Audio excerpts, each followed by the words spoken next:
I started working at a cheese and wine shop and culinary school when I was 14 or 15. I started learning about cheese and selling cheese, eating cheese, working in the cafe, making soups and sandwiches for the art students, and also doing dishwashing during culinary classes. And I just really loved the amount of love going into that environment and the people that came through the shop. I just fell in love with the environment. Everybody that I worked with had a passion of doing something involving creativity in general or food in general. I think through cheese I realized that I really wanted to do this for a living. I really love Spanish flavor profiles, which is lots of acid and salt, and the Asian flavor profiles, which is a little more funk and spice. I love combining those two. So it gets that nice crust.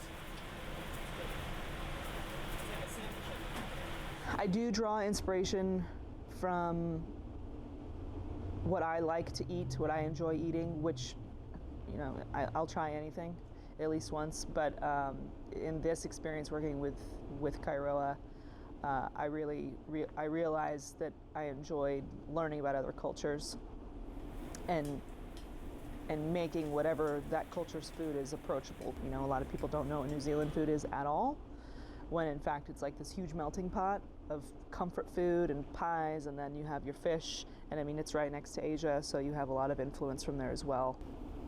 I really enjoy learning about other cultures and mixing my own style in with that, with their concepts, with their dish concepts, and I like making it my own. I started trying to focus on one thing that I wanted to work on and be better at. For the longest time, most of my cooking career actually, I hated doing pastry. I hated it. I thought it was stupid. I don't need it. But it's very naive and stunting of me as a chef to say that, because why wouldn't I want to take that challenge on and be more well-rounded and learn things like that?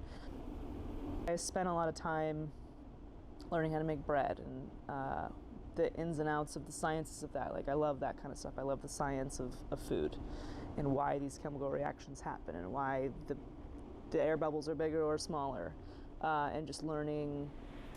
Aside from that, learning more pastry, you know, basic techniques and things like that.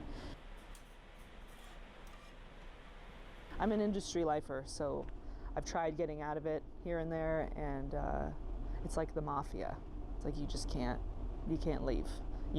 I need that pressure, that level of pressure that the kitchen provides, whether you want it or not, to breathe sometimes.